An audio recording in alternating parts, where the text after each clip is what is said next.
Shalom, शांती. प्रभू श्री ख्रिस्ताच्या पवित्र आणि सामर्थ्यशाली नावामध्ये तुम्हा सर्वांना मी अभिवादन करतो आणि सर्वप्रथम प्रभू श्री ख्रिस्ताच्या नावाला धन्यवाद देतो. त्यानं दिलेल्या ह्या सुवर्ण संधीबद्दल.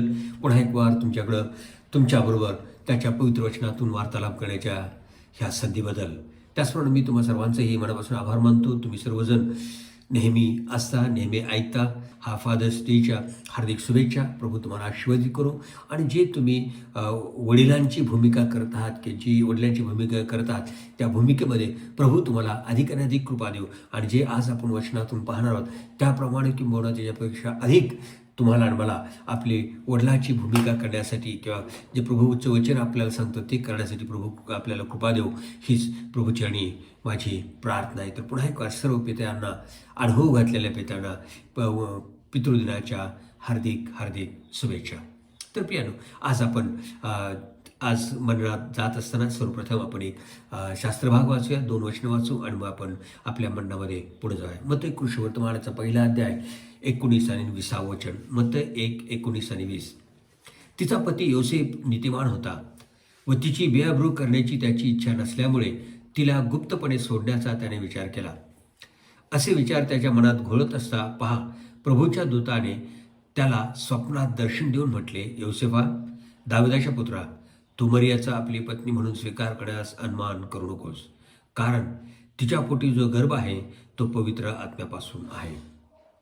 आपण प्रार्थना करूया. सर्वसमर्थ सत्ताधारी प्रभू येशू, तुझ्या नावाला धन्यवाद देतो आणि तुझी स्तुती समर्पण करतो. तुझ्या वचनाबद्दल आम्ही तुझ्या नावाला धन्यवाद देतो. आणि प्रभू, तुझ्या लेकरांच्याबद्दल मी तुझी स्तुती करतो. तुझ्या सानिध्याबद्दल तुझ्या धन्यवाद देतो. होय प्रभू, आज तुझ्या वचनाद्वारे तू आमची भेट घे, आमच्याशी बोल, तुझं मनोगत मला प्रगट कर, अशी प्रार्थना आणि विनंती करतो. माझ्या तोंडचे शब्द आणि आम्हा सर्वांचे मंच विचार तुला मान्य असू दे, येशू ख्रिस्ताच्या नावात मागतो, आमेन. तर प्रियानो, आज हा पितृदिन किंवा फादर्स डे तुम्हा सर्वांना आशीर्वादित हो. तर प्रियानो, आज आपण या ठिकाणी देवाच्या वचनातून आज प्रभू आपल्याला काय शिकवू इच्छितो हे पाहण्याचा आपण काय करूया, प्रयत्न करूया. तर शमूएल हा काय होता? एक चांगला मुलगा होता. शमूएल चांगला शिष्य होता. शमूएल चांगला संदेष्टा होता. शमूएल चांगला शास्ता होता, पण तो चांगला पिता नव्हता. त्याचप्रमाणे दावीद चांगला मेंढपाळ होता, चांगला मुलगा होता, चांगला मेंढपाळ होता, चांगला संगीतकार होता, चांगला स्तोत्रकर्ता होता, चांगला उपासक होता, चांगला गायक होता, चांगला योद्धा होता, एक चांगला राजा होता, पण तो चांगला पिता नव्हता. त्याच्यानंतर आपण जर पाहिलं तर मनोहा हा एक चांगला पिताही होता आणि चांगला मनुष्य आणि चांगला पिता होता. त्याचप्रमाणे आपण नोहाविषयी जर पाहिलं तर नोहा चांगला संदेष्टा होता, तसंच नोहा चांगला पिताही होता. तर प्रियानो, असे हे वेगवेगळे कॅरेक्टर आपल्याला पाहायला मिळतात, व्यक्तिमत्व पाहायला मिळतात. परंतु आज जो आपण शास्त्रभाग वाचला आणि ज्याच्यावरती आपण मनन करणार आहोत तो म्हणजे योसेफ, जो प्रभू श्री ख्रिस्ताचा जगिक पिता, आणि त्याविषयी आपण पाहिलं. तर या ठिकाणी आपल्याला काय पाहायला मिळतं? सगळ्यात पहिला आणि महत्त्वाचा मुद्दा आपल्याला पाहायला मिळतो. हा जो पिता आहे योसेफ, येशू ख्रिस्ताचा जो पिता आहे, जगिक पिता आहे, तो कसा होता? नीतिमान होता. नीतिमान असावा. आणि हा या ठिकाणी आपण पाहतो की योसेफ काय आहे? नीतिमान आहे. तसंच आज पुष्कळांना आपल्या सर्वांना माहीत आहे, देवाच्या वचनामध्ये लिहिलेलं आहे. पवित्र शास्त्र काय सांगतं की शास्त्रात नीतिमान कोण नाही?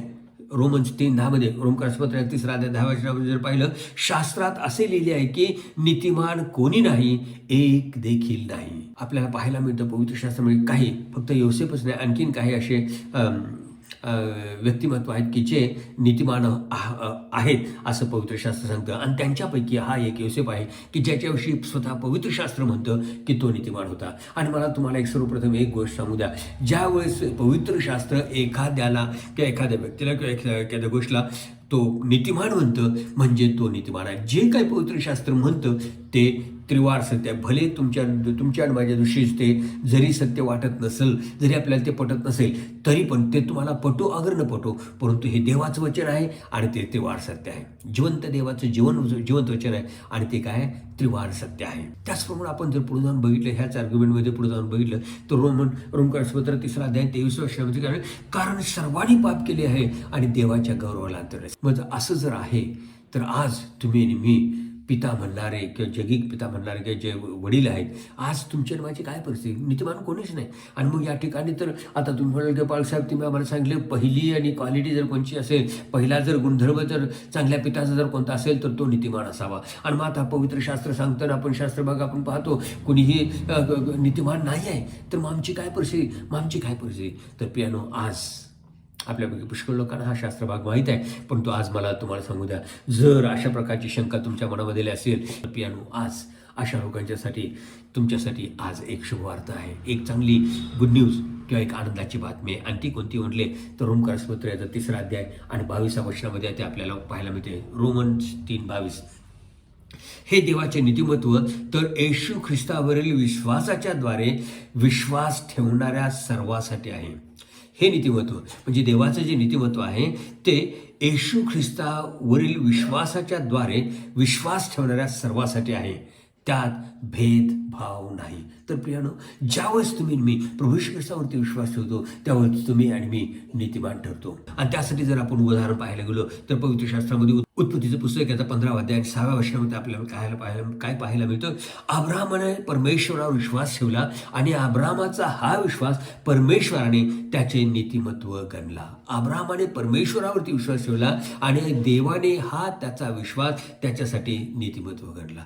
तर प्रियानो, आणि पवित्र शास्त्रामध्ये आपलं पुष्कळ शास्त्रभाग पाहायला मिळतात की मनुष्य विश्वास कर्माने नीतिमान ठरणं अशक्य आहे, परंतु तो विश्वासाने नीतिमान ठरतो. या ठिकाणी जुन्या काळामध्ये सुद्धा आपण पाहतो की अब्राहामाने विश्वास ठेवला आणि त्यामुळे तो काय झाला, देवाने त्याचा विश्वास नीतिमत्वासाठी गणण्यात आला. तसंच नव्या करारामध्ये सुद्धा प्रियानो, तुम्ही आणि मी ज्यावेळेस प्रभू येशू ख्रिस्तावरती विश्वास ठेवतो त्यावेळेस तुम्ही आणि मी नीतिमान ठरण्यात येतो. आणि तेच आपण रोमकारस्पत्र 3रा अध्याय 22व्या वचनामध्ये वाचलं. हे देवाचे नीतिमत्व तर येशू ख्रिस्तावरील विश्वासाच्या द्वारे येशू ख्रिस्ताच्यावरती विश्वास ठेवल्यामुळे ते नीतिमत्व तुम्हाला आणि मला मिळतं. होय प्रियानो, आज माझ्या प्रिय बंधूंनो, देवाच्या प्रिय लेकरांनो, आज तुम्हाला मला सांगायचं आहे, आज तुम्ही प्रभू येशू ख्रिस्ताचे आपल्या मनापासून अंतःकरणापासून जर तुम्ही त्याच्यावरती विश्वास ठेवला तर प्रियानो, मला तुम्हाला सांगू द्या, तुम्ही तुमच्या कर्मानं नाही, तुमची कर्म काही असेल, तुमचं जीवन कसंही असेल, जर तुम्ही पूर्ण मनानं प्रभू येशू ख्रिस्तावरती विश्वास ठेवला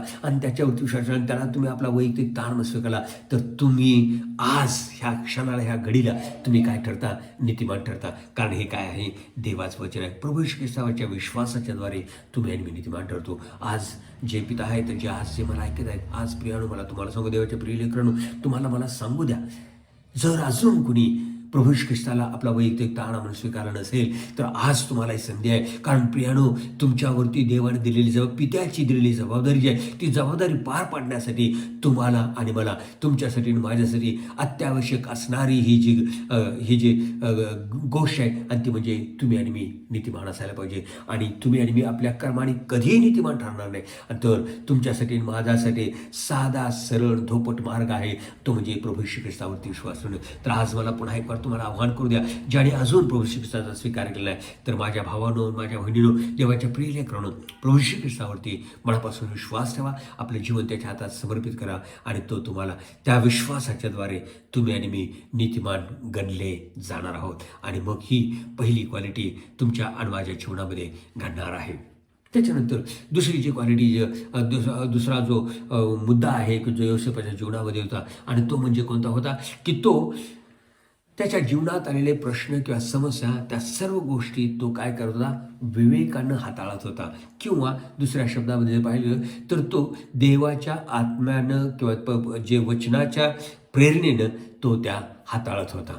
ही महत्त्वाची गोष्ट आहे. आज प्रियानो, ही क्वालिटी तुमच्या आणि माझ्यामध्ये येणं फार फार गरजेचं आहे. कारण ही सर्वात महत्त्वाची गोष्ट तुमच्या आणि माझ्या जीवनामध्ये. आज आपण काय होतं, बऱ्याच वेळेला फक्त जगामध्ये काय आपल्याला पाहायला मिळतं, कोणती प्रश्नाला समस्या लगेचच आपण आपली बुद्धी, आपलं ज्ञान, आपलं शिक्षण, आपला अनुभव, त्याचा वापर करून आपले प्रश्न, आपल्या समस्या किंवा आपल्या अडचणी सोडवायचा आपण काय करतो? प्रयत्न करतो. परंतु प्रियानो, देवाची प्रिय लेकरं या नात्यानं आज मला तुम्हाला सांगू द्या, प्रियानो, आपल्या जीवनामध्ये येणारे किंवा आपलं जीवन कंठत असताना आपण आपलं जीवन हे देवाच्या वचनानुसार ज्याप्रमाणे परमेश्वराचं वचन सांगतं, प्रभू आपल्याला सांगतो त्याप्रमाणे आपण कंठायचा प्रयत्न करूया. म्हणजे आपल्याला आलेल्या समस्या, प्रश्न, अडचणी ह्याच्यामध्ये त्या पवित्र शास्त्रामध्ये हे जे मॅन्युअल आहे, हे देवाचं वचन हे मॅन्युअल आहे, ते तुमच्यासाठी माझ्यासाठी काय आहे, गाईड आहे. आणि ते तुम्हाला मला सांगेल आपण कशा प्रकारे गेलं पाहिजे. आता या ठिकाणी योसेफ काय करत होता की देव परमेश्वर सांगतो त्याप्रमाणे तो करत होता. तर पहिले उदाहरण जर पाहायला गेलं तर मत्ती 1:18 आपल्याला काय पाहायला मिळतं, येशू ख्रिस्ताचा जन्म ह्या प्रकारे झाला. त्याची आई मरिया हिचे योसेफास वाग्दान झाल्यावर त्यांचा सहवास होण्यापूर्वी ती पवित्र आत्म्यापासून गर्भवती झालेली दिसून आली. आता या ठिकाणी काय आहे, योसेफाचं आणि मरियाचं आपल्याला माहीत आहे की त्यांचं एंगेजमेंट झालेलं आहे, त्यांचं लग्न लवकरच लग्न होणार आहे, दोन्ही बाजूला लग्नाची जे तयारी चालू झालेली आहे. आणि अशा ह्या परिस्थितीत असताना तेवढ्यात काय झालं, अकस्मात मेरीला दिव्यदूतानं दर्शन दिलं, तिला त्या संदेश सांगितला आणि तिनं तो मान्य केला आणि ती गर्भवती झाली. आणि एवढंच नाही की तिनं आपलं घर सोडून, आपलं घरदार सोडून काय झाली, आपल्या नातेवाईकाकडं म्हणजे एलिझाबेथकडे ती काय झाली, निघून गेली. जसं तिला एक आश्वासन दिलेलं होतं की तुझी नातेवाईक जी एलिझाबेथ आहे ती सुद्धा आता काय आहे, प्रेग्नंट आहे, तिला 6वा महिना चालू आहे. आणि मग ती काय करते, ज्या वेळेस तिनं हे देवाचं वचन स्वीकारलं आणि ती गर्भवती झालं, गर्भधारण झाल्यानंतर लगेचच ती काय केली, एलिझाबेथकडे गेली. आणि ही गोष्ट घडलेली. अशा वेळेस काय झालेलं आहे की ही बातमी हळूच कोणीतरी येऊन काय केली, योसेफाला, अरे योसेफा तुला माहीत आहे का, तर काय, अरे बाबा तू आता लग्नाची तयारी करायला सगळं झाले, तुझी सगळ्या तयारी होत आलेल्या आहे, पण तुला माहीत आहे का, अरे मी असं ऐकले की तुझी होणारी बायको आहे ती काय आहे, गरोदर आहे. आणि एवढंच नाही, ती आता ती घरात नाही, ती पळून गेली, ती कुठंतरी निघून गेलेली आहे, दुसरं कुठंतरी लांब निघून गेलेली आहे. आणि हे ज्यावेळेस लोकांनी किंवा त्याच्या मित्रांनी किंवा कोणी त्याला येऊन सांगितलं असेल, त्यामुळे त्याच्या मनामध्ये एक प्रकारचा संभ्रम किंवा एक प्रकारचं गोंधळ निर्माण झाला असेल. परंतु प्रियानो, या ठिकाणी एक साधा आपण जरा विचार करूया, तुमच्या होणाऱ्या पत्नीविषयी असं जर कोणीतरी येऊन सांगितल्यानंतर काय तुमच्या मनाची परिस्थिती होईल. आणि मग असं हे ऐकल्यानंतर त्याचा प्रतिसाद काय होता. सर्वप्रथम आपण पाहिलं की पवित्र शास्त्र म्हणतं की योसेफ काय होता, नीतिमान होता.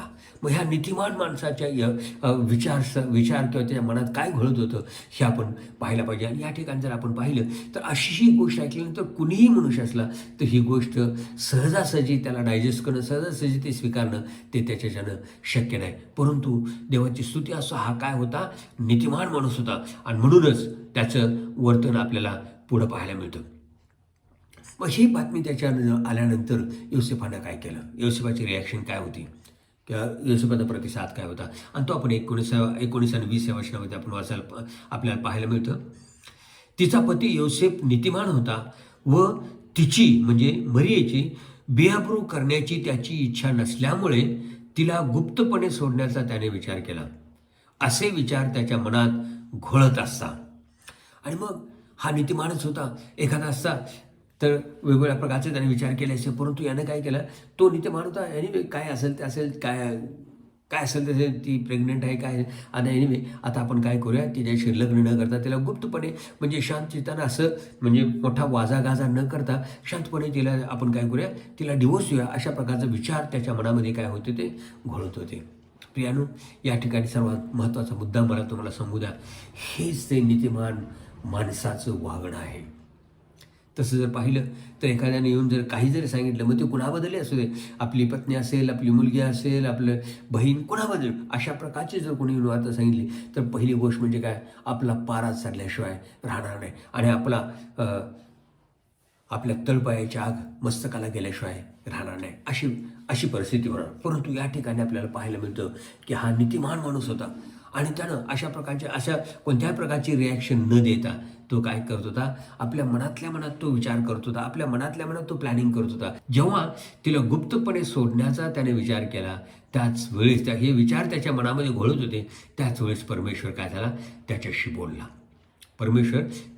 आणि ते 20 वचनामध्ये आपण वाचतो, मत्ती 1:20, असे विचार त्याच्या मनात घोळत असता पहा, प्रभूच्या दूताने त्याला स्वप्नात दर्शन देऊन म्हटले, योसेफा दाविदाच्या पुत्रा, योसेफा, दाविदाच्या पुत्रा, तू मरियेचा आपली पत्नी म्हणून स्वीकार करण्यास अनमान करू नकोस, कारण तिच्या पोटी जो गर्भ आहे तो पवित्र आत्म्यापासून आहे. Praise the Lord. प्रभूची स्तुती असो.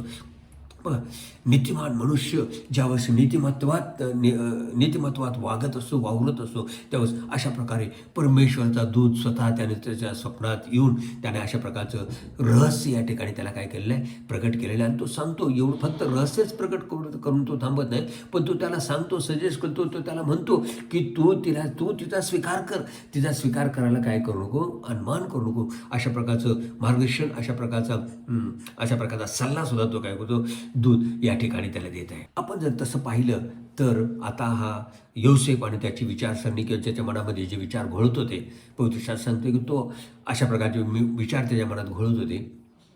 तसं पाहिलं तर एका दृष्टीनं तो एक पाऊल पुढं जाऊन तो त्याचे चांगलेच विचार होते, फक्त नीतिमत्वाचेच नव्हे तर तो अधिक चांगला मनुष्य होता, हे या ठिकाणी आपल्याला काय होतं, पाहायला मिळते. तसं पाहिलं गेलं तर हे अगदी 100% चांगले विचार होते आणि त्यात काही एक वावगं किंवा बेवाजवी असं काही नव्हतं.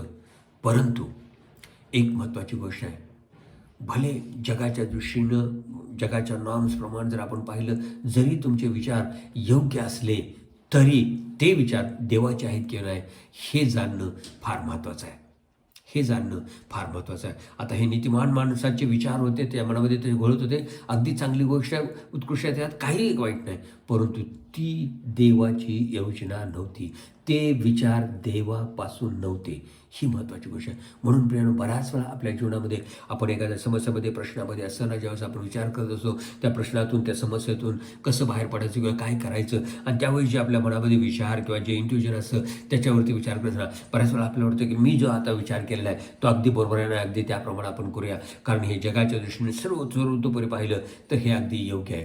परंतु प्रियानो, त्यापेक्षा महत्त्वाची गोष्ट ही आहे की आपण हे जाणून घ्यायला पाहिजे की मी जे हे विचार करत आहे, मी जे हे नियोजन करत आहे किंवा योजना करत आहे, ह्या समस्या हँडल करत असताना तर हे विचार, हे नियोजन देवापासून आहे किंवा नाही, किंवा हे पवित्र शास्त्राप्रमाणे आहे किंवा नाही, हे पाहणं फार गरजेचं आहे. जरी यथायोग्य विचार होते तरी ते विचार देवाचे नव्हते. म्हणून या ठिकाणी काय झालेलं आहे, स्वतः देवदूत त्याला स्वप्नात येऊन त्याला सांगतो की हे जे आहे, जे तू विचार करतोस ते विचार करू नकोस, आणि ती जी गर्भधारणा आहे ती काय आहे, पवित्र आत्म्यापासून आहे, आणि तिला आपली पत्नी म्हणून स्वीकारण्यास तू काय करू नकोस, अनमान करू नकोस. ह्याच्यापेक्षा मोठं कन्सोलेशन किंवा मोठे समाधान योसेफाला कोणतं असणार आहे. या ठिकाणी आपण पाहिलं तर जणू काय योसेफ आणखी त्या सापडल्याप्रमाणे कदाचित त्याच्या घरच्यांना समजलं असेल, बाकी सर्वांना, आणि आता अशा परिस्थितीत होता की होय म्हणायचं की नाही म्हणायचं,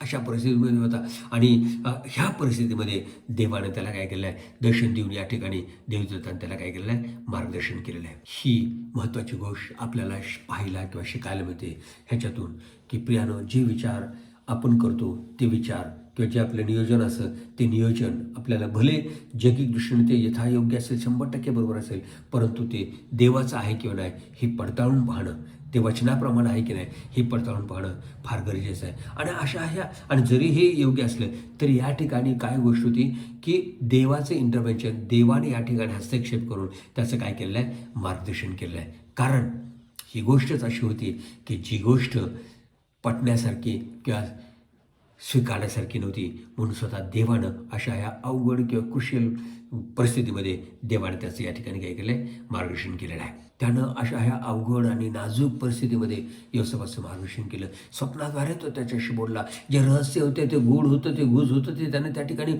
प्रकट केलेलं आहे. आणि एवढंच नाही, त्याच्या पुढं त्यानं काय करायचं याचंही सुद्धा त्यानं देवानं या ठिकाणी काय केलेलं आहे, मार्गदर्शन केलेलं आहे. आज मला तुम्हाला विचारूया, देवाच्या प्रिय लेकरांनो, काय तुमची अशी इच्छा आहे का की परमेश्वरानं तुमचं प्रत्येक गोष्टीमध्ये मार्गदर्शन करावं? आणि मला विश्वास आहे सर्वांची तीच इच्छा असेल, माझी सुद्धा ती इच्छा, परमेश्वरानं प्रत्येक गोष्टीमध्ये माझं मार्गदर्शन करावं. पहिली गोष्ट, महत्त्वाची गोष्ट म्हणजे काय, त्यानं कोणत्या माणसाचा सल्ला घेतलेला. नीतिमत्वाला योग्य साजेल सुबेल असेच त्याचे विचार होते.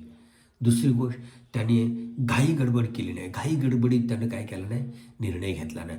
तो शांत चित्तानं विचार करत होता आणि त्यानं घाई गडबड केली नाही. त्यानं नीतिमत्वाप्रमाणेच तो वागण्याचा त्यानं प्रयत्न केला. आणि आपण पाहतो की या ठिकाणी परमेश्वरानं दिवदूताला पाठवून स्वप्नाद्वारे त्याचं मार्गदर्शन रहस्य सर्व काही त्याला प्रकट केलेलं आहे. प्रियानो, देवाच्या प्रिय लेकरांनो, जर तुम्ही आणि मी अशा अडचणीच्या आणि अवघड परिस्थितीमध्ये असताना परमेश्वर तुमचं आणि माझं मार्गदर्शन केल्याशिवाय राहणार नाही. तिसरी गोष्ट त्यानं जर काय केली तर तो देवाशी वारंवार बोलत होता आणि योसेफ देवाचं आज्ञा पालन करा. देव योसेफाशी वारंवार बोलत होता आणि जे काय बोलला त्याचं आज्ञापालन योसेफ या ठिकाणी करत होता. तो मग योसेफानं त्याचा स्वीकार केला. त्यांचं लग्न झालं, ते एकत्र राहू लागले. परंतु पवित्रशास्त्र आपल्याला सांगते की येशू ख्रिस्ताचा जन्म होऊपर्यंत त्यानं तिला जाणलं नाही, मरियेला स्पर्शसुद्धा त्यानं केलेलं नाही. मग आता काय झालेलं आहे, तो बाळाचा जन्म झाला आणि त्यानंतर येशू ख्रिस्ताचा जन्म झाल्यानंतर दुसरा अध्याय आणि 13व्या वचनामध्ये आपण काय पाहतो, ते गेल्यावर पहा प्रभूचा दूत योसेफस स्वप्नात दर्शन देऊन म्हटला, उठ, बालक व त्याची आई ह्यांना घेऊन मिसर देशास पळून जा आणि मी तुला सांगेपर्यंत तेथेच राहा, कारण बालकाचा घात करण्यासाठी हेरोद त्याचा शोध करणार आहे. मागे आलेत आणि ते मागे येऊन त्यांनी राजाकडे चौकशी केली आणि ही ती सर्व कथा आपल्याला माहीत आहे. आणि मग या ठिकाणी काय झालं, ते ज्यावेळेस त्याला भेटून गेल्यानंतर लगेचच स्वप्नात काय झालं, परमेश्वरानं काय केलं, दर्शन देऊन त्याला सांगितलं की तू मुलाला घे आणि त्याच्या आईला घेऊन तू काय कर, मिस्रामध्ये जा. देवानं त्याला सांगितलं आणि लगेचच त्याने काय केलेलं आहे, त्याप्रमाणे रात्रीच्या रात्री रातोरात लगेचच तो काय झाला, त्या दोघांना घेऊन मिसर देशास गेला. बघा, या ठिकाणी प्रियानो ही महत्त्वाची गोष्ट आहे.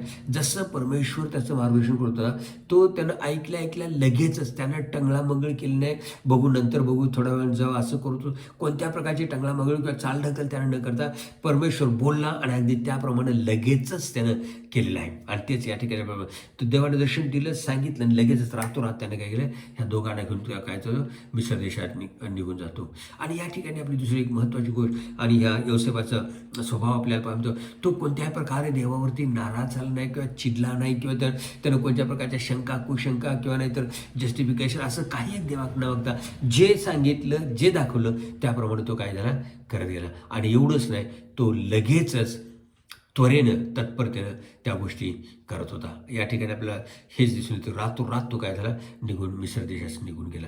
त्यानंतर आणखीन पुढं काय आहे, परत परमेश्वर त्याच्याशी काय बोलला, मत्ती 2:20 आपल्याला पाहायला मिळतं की उठ, बालकाला व त्याच्या आईला घेऊन इस्रायलाच्या देशात जा, कारण बालकाचा जीव घेण्यास जे पाहत होते ते मरून गेले आहेत. मग लगेचच देवानं सांगितल्याप्रमाणे तो लगेच येशूला आणि मरियेला घेऊन इस्रायलामध्ये तो पुन्हा परत आला.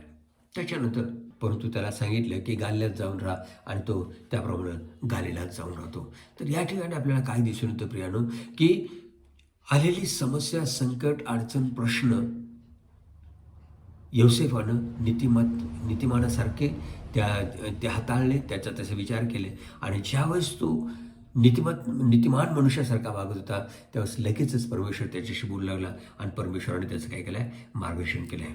आणि या ठिकाणी आणखीन एक गोष्ट, आता ह्या प्रत्येक ठिकाणी परमेश्वराने जे सांगितलं त्याप्रमाणे तो करत गेला. मला तर असं वाटतंय की जणू काय योसेफ वाटच बघत होता, प्रभू मला काय आज्ञा देतो आणि मी त्याप्रमाणे करणार आहे.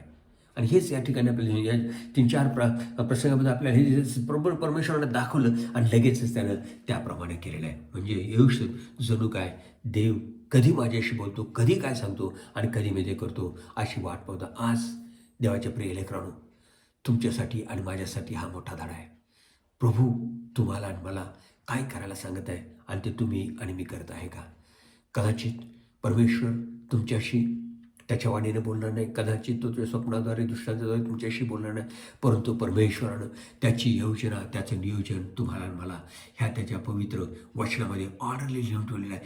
तुम्ही आणि मी काय करायला पाहिजे, काय नको हे त्यानं ऑलरेडी या ठिकाणी लिहून ठेवलं आहे. फक्त ह्याचीच गरज आहे की तुम्ही आणि मी ह्याची पानं चाळून, हे उघडून ह्याची पानं चाळून आपल्याला पाहायचं आहे की प्रभू मला आता काय करायला सांगत आहे. या ठिकाणी योसेफ काय होता, जणू काय वाट पाहत होता की प्रभू मला काय सांगतो कधी करायला आणि त्याप्रमाणे मी करतो. आज प्रियानो, तुम्ही आणि मी अशाच प्रकारचा ॲटिट्यूड तुमचा आणि माझा स्वभाव ठेवूया की प्रभू माझ्याशी कधी काय बोलतो आणि कधी मी ते करतो. अशा प्रकारचं आपलं स्वभाव जर झाला तर मला तुम्हाला सांगू द्या प्रियानो, योसेफासारखं देव एकानंतर एक पट पट पट तुमच्याशी आणि माझ्याशी बोलत जाईल. तो त्याची वचनं आपल्याला प्रगट करत जाईल, त्याचा अर्थ त्याचं लागू करून तो तुम्हाला आणि मला सांगत जाईल आणि त्याप्रमाणे तुम्ही आणि मी करायला तयार असा पाहिजे. चौथी गोष्ट योसेफामध्ये कोणती होती तर त्याने देवाच्या आज्ञेचे पालन प्रत्येक वेळेस केले. अशी एक सुद्धा गोष्ट झाली नाही की जी गोष्ट त्याच्या आज्ञेचं देवाच्या आज्ञेचं त्यानं पालन केलं, अशी एक सुद्धा गोष्ट झाली. त्याचप्रमाणे प्रियानं ज्या देवाच्या आज्ञा देवानं परमेश्वरानं तुमच्यासाठी माझ्यासाठी ह्या पवित्र शास्त्रामध्ये लिहिलं आहे त्याचं आपण पालन करतो का? या ठिकाणी तंतोतंत त्यानं पालन केलं. त्या तंतोतंत तुम्ही आणि मी त्याचं पालन करतो का हे पाहणं फार गरजेचं आहे. एक महत्त्वाची गोष्ट आहे प्रियानं, या ठिकाणी त्यांनी देवाच्या आज्ञा पाळायला विलंब लावला नाही आणि लगेचच त्या केल्या. त्या आज्ञांच्या विषयी किंवा त्या जे दाखवलं परमेश्वरानं त्याच्याविषयी शंका कुशंका प्रश्न समजा जर योसेफानं जे देवाने त्याला दाखवलं सांगितलं ते किंवा मार्गदर्शन केलं ते पाळायला त्यानं थोडा जरी उशीर केला असता तर काय घडलं असतं त्याच्याविषयी जर आपण जरा विचार केला तर तुम्हाला मला समजून येईल की देवानं सांगितलेल्या आज्ञा तिथल्या तिथं तंतोतंत लगेचच पाळल्या तर त्याचे मिळणारे जे रिझल्ट्स त्याचे मिळणारे जे फायदे आहेत ते आपल्याला जास्तीत जास्त त्याचे फायदे मिळाल्याशिवाय राहणार आहे. महत्त्वाची गोष्ट म्हणजे या ठिकाणी पहिली गोष्ट आहे त्यानं जर मरियेचा पत्नी म्हणून स्वीकार केला नसता तर मरियेचं त्यांचं लग्न मोडलं असतं किंवा त्यांचं लग्न लांबणीवर पडलं असतं. जर ते लांबणीवर पडलं असतं तर ही गोष्ट बाहेर आली असती का लग्न लांबणीवर का कॅन्सल झालं वगैरे वगैरे. मग हे आलं असतं पुढं की मरिया काय आहे मेरी गरोदर आहे म्हणून त्याने तिला सोडली. मग गरोदर आहे म्हटल्यानंतर मग पुन्हा हेच झालं की हे काय झालं हा व्यभिचार झाला किंवा आणि त्याच्यातूनच ती गरोदर आहे असं झालं असतं. आणि मग काय झालं असतं लगेचच तिला काय मोशेच्या नियमशास्त्राप्रमाणे तिला दगड मार करून तिला काय केलं धोंड मार करून तिला मारून टाकलं गेलं असतं. ती गोष्ट झाली. त्याच्यानंतर आपण काय पाहतो दोन्ही कुटुंबाचे योसेफाच्या कुटुंबाचे आणि मरियाच्या कुटुंबाचे दोन्ही कुटुंबाचे सर्व इस्रायलभर काय झाले असते निंदा नालस्ती झाली असते. त्यांना मोठा अपमान सहन करावा लागला झाला असता की ते कुणालाही तोंड दाखवण्याच्या लायकीचे राहिले नसते. दुसरी गोष्ट प्रभूनं त्याला स्वप्नात सांगितले की तू बाळाला आणि त्याच्या आईला घेऊन मिस्रात जा. जर तो गेला नसता तर निश्चितच हेरोदाने पाठवलेल्या लोकांच्या हातात सापडून त्याचा त्या ठिकाणी काय झाला असता बळी गेला असता. पण त्याने तरी केलं नाही. नंतर पुन्हा देवाने सांगितले की तुझा परत इस्रायलमध्ये त्याप्रमाणे लगेचच तो आला. जर आला नसता तर कदाचित तो इजिप्तमध्येच राहिला असता. आणि दुसरी गोष्ट जे वचन किंवा जे प्रॉफेसी आहे किंवा ज्या भाकीत वचन केलेलं होतं ते काय झालं असतं खोटं ठरलं असं. तर ह्या गोष्टी आहेत. त्याच्यानंतर त्याला काय सांगितलं गाल्ल्यात जाऊन राहा. त्याप्रमाणे तो काय गाल्ल्यात जाऊन राहिला. थोडी जरी दिरंगाई योसेफाने केली असती तर किती गोंधळ झाला असता आणि किती गोष्टी विपरीत झाल्या असत्या हे आपल्याला या ठिकाणी दिसून येतं. अगदी त्याचप्रमाणे तुमच्या आणि माझ्या जीवनामध्ये सुद्धा अशीच परिस्थिती आहे. आज जे तुम्ही आणि मी हो घातलेले पिता हो घातलेले वडील आज प्रियानो तुमच्यासाठी आणि माझ्यासाठी हे महत्त्वाचं आहे. प्रभूचं वचन तुम्हाला आणि मला काय सांगत आहे काय शिकवत आहे काय ते तुमच्याकडून माझ्याकडून अपेक्षा करत आहे ते लगेचच करणं हे अत्यावश्यक आहे. हेच या वचनातून तुम्हाला आणि मला पाहायला मिळतं. त्याच्यासाठी दिरंगाई करून चालढकल करून किंवा पुढं ढकलं जाऊन त्याचा फायदा होणार नाही परंतु त्याचा विपरीत परिणाम आपल्यावरती होईल. म्हणून प्रियानो लगेचच सांगितल्या त्याप्रमाणे करणं हे तुम्हाला आणि मला अत्यावश्यक आहे. त्याच्यानंतर 5वा गुण जर योसेफाचा कोणता होता चांगला तर त्यानं आपल्या मुलाला चांगलं शिक्षण दिलं. देवाच्या भयात आणि भीतीत त्यानं त्याला काय केलं वाढवलेलं आहे. जर लोक 2:21-24 जर वाचलं तर त्या ठिकाणी आपलं पहिलं काय पाहिजे म्हणजे येशू ख्रिस्ताचा जन्म झाल्यानंतर 8व्या दिवशी त्याचं समर्पण करण्यात आलं. त्याची सुंता करण्यात आली. 40व्या दिवशी त्याचं समर्पण करण्यात आलं. त्याच्यानंतर आपण पाहतो की दरवर्षी तो त्याला घेऊन काय करत होता हे दोघंही मातापिता त्याला घेऊन काय करत होते वलांडण्याचा सण साजरा करण्यासाठी यरूशलेममध्ये जात होते. आणखी त्याच्यानंतर दुसरी गोष्ट आहे लोक 2:40 आपल्याला पाहतो तो बालक वाढत वाढत आत्म्यात बलवान होत गेला व ज्ञानाने पूर्ण होत गेला आणि त्याच्यावर देवाची कृपा होती बालकावरती. अशा प्रकारचं मार्गदर्शन, अशा प्रकारचं मेंटरिंग, अशा प्रकारचं घडवणूक जर पिता करत असेल तर त्या मुलाची वाढ निश्चितच अशी कशी होणार आहे, तो आत्म्यामध्ये बलवान होत गेला, ज्ञानाने पूर्ण होत गेला, कारण देवाची कृपा त्याच्यावरती होती. आणि त्याच अध्यायामध्ये 47 वचनामध्ये जर पाहिलं, त्याचे बोलणे जे ऐकत होते ते सर्व त्याच्या बुद्धीवरून व उत्तरांवरून थक्क होत होते. प्रियानो, किती केलं तर हा देवाचा पुत्र देवच होता. त्याला एन्व्हायरमेंट त्याला हे सगळं ज्ञान होतं, परंतु पित्याची भूमिका जी होती, जी आईची आणि पित्याची जी भूमिका होती, ते अशा प्रकारे इतकी उत्कृष्ट प्रकारे त्यांनी पार पाडली आणि अशा प्रकारच्या शिक्षणामध्ये त्याला वाढवलं. आणि त्यामुळं त्याच्या जीवनामध्ये काय झालेलं आहे, तो बोलत असताना लोकांना काय व्हायचा, आश्चर्याचा धक्का बसत होता.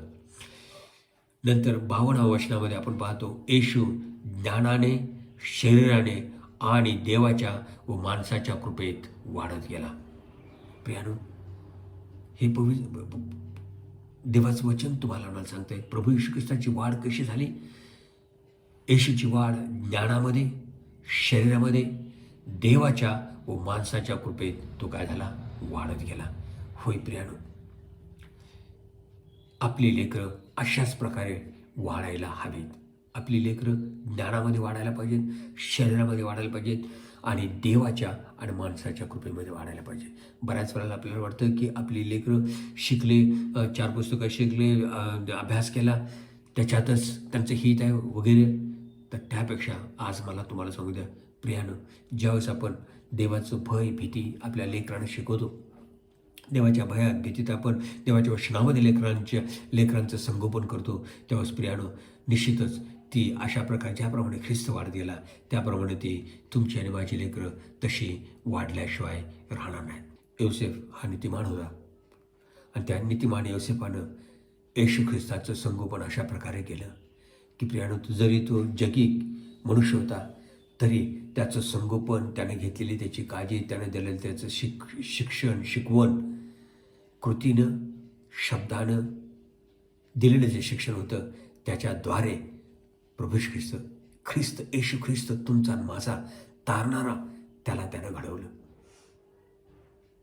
त्याचा तो बाप झाला आणि त्याचं त्यानं संगोपन केलं आणि पुढे जाऊन तोच तुमच्या आणि माझ्या पापासाठी त्या क्रुसावरती वधला गेला. प्रियानो, असा हा जगाचा तारणारा त्या योसेफानं घडवला. तो घडवण्यासाठी योसेफाचा या ठिकाणी परमेश्वरानं उपयोग करून घेतला आणि त्या योसेफाच्या जीवनामध्ये, त्या जगी पित्याच्या जीवनामध्ये असणाऱ्या ज्या त्याच्या क्वालिटीज होत्या, की त्याचे जे गुणधर्म होते, ते गुणधर्म आज तुम्ही मी जगिक पिता या नात्यानं तुमच्यामध्ये आणि माझ्यामध्ये असायला पाहिजे. जी देवाने दिलेल्या देणग्यात, पवित्र देवाचं वचन आपल्याला सांगतं की पुढचं फळ ही देवाची काय आहे, देणगी आहे. ज्या देणग्या प्रभूनं तुम्हाला आणि मला दिलेल्या आहेत, त्या देणग्या वाढवत असताना, त्यांची काळजी घेत असताना, त्यांचं संगोपन करत असताना, अशा प्रकारे योसेफाने जे संगोपन केलं तशा प्रकारचं जर संगोपन तुम्ही आणि मी केलं तर प्रियानो, निश्चितच मला तुम्हाला सांगू द्या, छोटे छोटे ख्रिस्त तयार झाल्याशिवाय राहणार आहे. प्रत्येकामध्ये आपल्या लेकरांच्यामध्ये ख्रिस्त दिसल्याशिवाय राहणार नाही, आपल्या लेकरांमध्ये ख्रिस्त वाढल्याशिवाय राहणार नाही. जर आपण योसेफाने केलं अशा प्रकारचं संगोपन आपण आपल्या लेकरांचं केलं तर. मला एक छोटीशी गोष्ट सांगावीशी वाटते की मी ऐकलेली, एक फ्लाईट, आणि ते फ्लाईट जात असताना त्या फ्लाईटच्या पायलटला काय झालं, हार्ट अटॅक आला आणि तो मेला. आणि त्या फ्लाईटमध्ये असणारी एक व्यक्ती त्या पायलटच्या सीटवरती बसली आणि मग सीटवरती बसली आणि त्यानं असं काही एक माहीत नव्हतं, पण तो बोलायला सुरुवात केली की कोणी मला ऐकते का, आमच्या पायलटला हार्ट अटॅक आलेला, तो मेलेला आणि मी आहे एक लेमॅन आहे, एक साधा मनुष्य, मला काही एक माहिती नाही आणि हे फ्लाईट चालवायचं आहे. आणि ज्यावेळेस त्याचं कॉन्टॅक्ट हे शब्द ज्यावेळेस ह्यानी कंट्रोल रूमनं ऐकल्यानंतर त्याच्यातील जो कंट्रोलर होता तो म्हणाला, 2 गोष्टी आहेत, तुला काही माहिती नाही, तू कधीही केलं नाहीस, नो प्रॉब्लेम, पण 2 गोष्टी महत्त्वाच्या आहेत. लिसन टू मी, मला ऐक, काळजीपूर्वक मी सांगतो ते काळजीपूर्वक ऐक आणि मी जे सांगतो त्याप्रमाणे कर, आणि मी जे सांगतो अगदी त्याप्रमाणे कर आणि निश्चितच तुम्ही सर्वजण सुरक्षित लँड व्हाल. आणि मग जीवाची भीती, आणि ज्याप्रमाणे तो सांगत होता अगदी त्याप्रमाणे त्याने तंतोतंत केलं आणि शेवटी त्यांचं फ्लाईट लँड झालं. आणि त्यानंतर जेव्हा बाहेर आल्यानंतर सगळे प्रेस आणि सगळेजण हे करत असताना सगळ्यांनी त्याची वाहवा केली, कौतुक केलं. पण तो बघत होता की कोण आहे तो सद्ग्रस्त की जो मला सांगत होता आणि त्यानं सांगितलं त्याप्रमाणे मी केलं. ह्याच्यात माझं काय मोठंपणा नाही, ह्याच्यात माझं कौशल्य नाही. जो सांगत होता त्याचं जेव्हा मी ऐकलं, जे त्यानं सांगितलं अगदी त्याप्रमाणे मी केलं, म्हणून आज आम्ही सुरक्षित आहोत. प्रियानो, हे देवाचं वचन तुमच्यासाठी आणि माझ्यासाठी जीवनाचं मॅन्युअल आहे. जर आपण त्यानं सांगितलेलं ते तंतोतंत पाळलं तर प्रियानो, तुमचं माझं डेस्टिनेशन स्वर्गाचं राज्य, शिवण रेश. तुम्ही आणि मी त्या ठिकाणी सुखरूप आणि सुरक्षित लँड झाल्याशिवाय राहणार नाही. कारण हेच ते आहे मॅन्युअल, हे तुमचं आणि माझं मार्गदर्शन करत आहे. सारांशामध्ये मला तुम्हाला सांगू द्या, तुम्ही नीतिमान आहात का? नसाल तर ख्रिस्तावरती, प्रभू येशू ख्रिस्तावरती विश्वास ठेवून त्याला आपला वैयक्तिक ताळावर स्वीकारा. तुम्ही नीतिमान होता. तुम्ही आपले प्रश्न, समस्या कशा सोडवता? विवेकानं, देवाच्या वचनानुसार, आत्म्याच्या प्रेरणेनुसार, का स्वतःच्या बुद्धीनं आणि ज्ञानानं? योसेफानं, विवेकानं आणि परमेश्वरानं मार्गदर्शन केलं त्याप्रमाणे त्यानं सोडवले. देव तुमच्याशी बोलतो का? प्रियानो, कदाचित योसेफासारखं स्वप्नाद्वारे, दृष्टांताद्वारे नसेल, परंतु देवानं ऑलरेडी तुमच्यासाठी, माझ्यासाठी हे वचन, त्याचं लिहिलेलं वचन दिलेलं आहे. त्याचे आज्ञापालन तुम्ही करता का? योसेफानं प्रत्येक वेळेस जे सांगितलं त्याप्रमाणे केलं, तसं तुम्ही करता का? आणि शेवटलं, आपल्या मुलांना चांगलं शिक्षण देता का? योग्य धार्मिक शिक्षण देता का? हालेलुया राजा.